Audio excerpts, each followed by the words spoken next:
So I'm going to go over a bit of historical background, some music theory, a bit to do with the physics of sound, and then the proposed algorithm that we published at a conference probably a month or two ago, some future considerations, and then a little bit of future things to look at from a biological perspective. So what is pitch detection? What is the aim? So it's to take an acoustic musical signal, so that could be from some instrument or a voice, and output the notes that are present.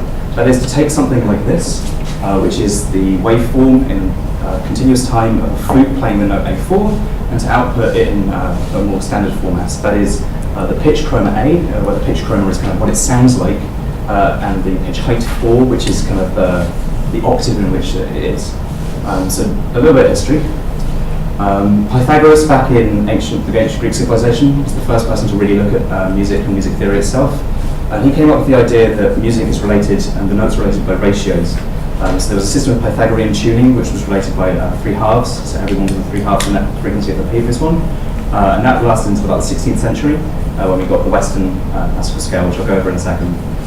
From there, in the 1800s, Helmholtz was a very famous physician and physicist, and amongst some other work, he also came up with the current model we have for the cochlea, which is an ear in your, a bone in your ear that essentially does a Fourier transform. So it takes stuff from the time domain into the frequency domain. And that could have laid the groundwork for psychoacoustics as a whole. Now, I'll go over some basic music theory, because I mean, how many of you have done music theory before? Yeah, okay, I'll go over some music theory. So, in Western music, notes are categorized in 2 ways, by their pitch chroma, which is what they sound like, and their pitch height, which is which octave they're in. And they all lie along a scale like this, where every 12 semitones, there's the same pitch chroma, but a different pitch height. Now, each of their notes, just by itself, would be a perfect tone, which is just a sine wave. But in acoustic music, you don't really get that. And the reason for that is that most acoustic instruments rely on strings or other medium that are fixed at 2 points, which means you get standing waves, which then you don't just end up with a pure sine wave, you get the superposition of all of them. And the harmonics you get follow something called the harmonic series, where this is double the frequency and a little bit more, and this one here is double that, etc. It follows roughly 1/x, so the harmonic series in maths. The implication of that is that, like I said, you get a superposition of waves rather than having these individual sine tones, which means that pitch detection is quite a hard problem, because even with a single instrument, you've got this build-up of harmonics that are reliant not only on the instrument, but the volume of it, the acoustics of the room, and you have to take all of that into account. And so timbre is a result of those harmonics. The reason that a flute sounds different to a guitar, that everyone in this room sounds different to one another, is this very small differences in the harmonic makeup of these sounds. Now, that's a real problem, because if you have polyphonic music, you've got multiple notes from multiple instruments playing at once. How do you know that it's a flute and a guitar compared to it being like different notes being played on like someone singing and a drum? It's very, very hard to pull them apart and be very certain about what you've got. Something that's quite useful is the Fourier transform, which is what the cochlea in your ear does. It basically takes everything from the time domain to the frequency domain. It's saying there's this much of this note, this much of this note, etc. And they roughly map to one another. Now, the proposed approach uses something that's an assumption that's very specific to acoustic music. And that is that if you've got a string fixed between 2 points, you couldn't get any undertones. That is that if you couldn't have a wave that was resonating at a length longer than the string that's fixed between the points, right? If that's the case, and you're moving left to right in the frequency domain, you move left to right over here. If you come across something that's prominent, it's not noise, then it must be a fundamental, right? It must be a note you've heard. It couldn't have come from anywhere else if there were no undertones. So the first thing we do is a bit of pre-processing. So we basically take this continuous signal in the frequency domain, and we put it into bins. And each of these bins over here is one of the notes that we saw back in the scale, and that helps to kind of discretize the data.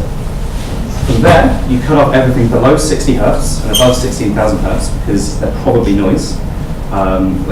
It's probably not musical anyway. And that just helps to kind of clean the data up a little bit. And you get then to the main loop. What we do is we work left to right, and for each bit we come across, we say, is this above some threshold? And that threshold is just a value that's defined empirically, multiplied by the mean amplitude across the whole thing. So if that is too high, you get a lot of false negatives, so you're throwing stuff away that you actually did hear. If it's too low, you get all the noise coming through as being perceived as notes, which is wrong. So that was about 4.25 with a couple of experiments. It's not perfect, but it works reasonably well. But anyway, you move left to right, and as soon as you come up to something that is higher than that threshold, you say, the only way this could be here is for that to be a fundamental. It must be one of the notes that's played. And if that's the case, then there's a consequence of that, which is that some harmonics will be there as well. And roughly speaking, most instruments, the next harmonic will have a lower amplitude. So what you do is you plot a spline, starting at your fundamental frequency, and you go down to all of the ones that are monotonically decreasing. So note how we didn't draw a spline up to this one, even though it is a harmonic, because it's much higher. So some of that must have come from somewhere else. What you do is you take away everything below that spline from all of the harmonics, not just the ones that are decreasing. And what's roughly saying is that this bit here, that's probably about roughly how much came from F0. Okay? And then you continue working left to right with your cutoff still there, doing that, and you say, right, here we go, we've got F0 and G0, which are our two fundamentals. 5 different test cases. So it's tested on a flute playing scale monotonically. This is like a single, monophonically, so a single note over the time. Then the piano doing the same. There's been a little bit of Chopin. What's interesting about this case is that there's a lot of harmonic overlap, so things are playing in octaves. So the harmonic of one is the fundamental of another. And then you've got some repeated chords on a guitar and a melodica. So the idea of that was to get a reasonable spectrum of different instruments. So it's not just working on one. And overall, you've got reasonable accuracy. So for comparison, that's about the same as deep learning approaches in the sector at the moment. So it did reasonably well. There are some further considerations with that. For example, using a bigger data set, so it's much easier to compare. You can more reliably compare it to other things that have been done. Here, adapting notes reduced to model the harmonic space of the instrument. What that's saying is, can we, in the frequency domain, can we take a signal and say, if this came from a flute, there's some function of this amplitude that roughly models a flute, whereas, I don't know, compared to a trumpet, perhaps a trumpet looks more like that, right?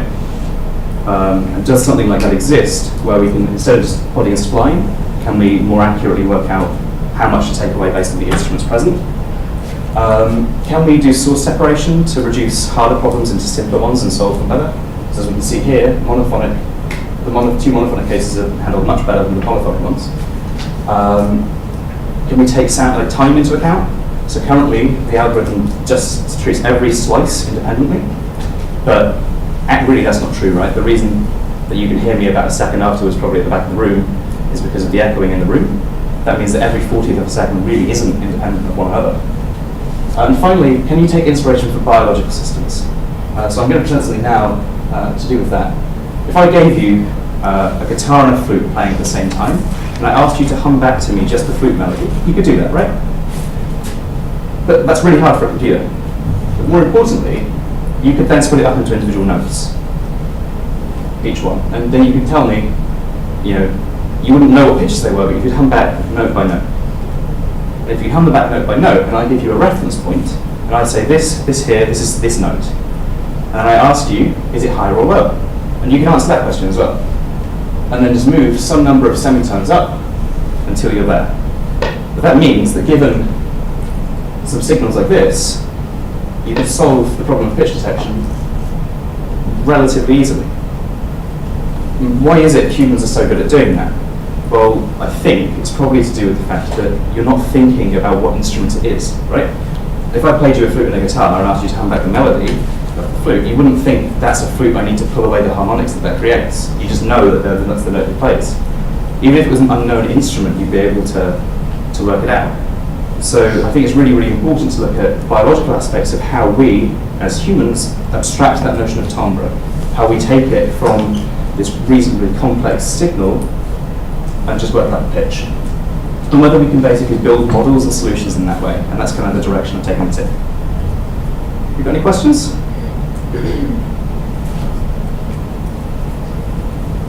No?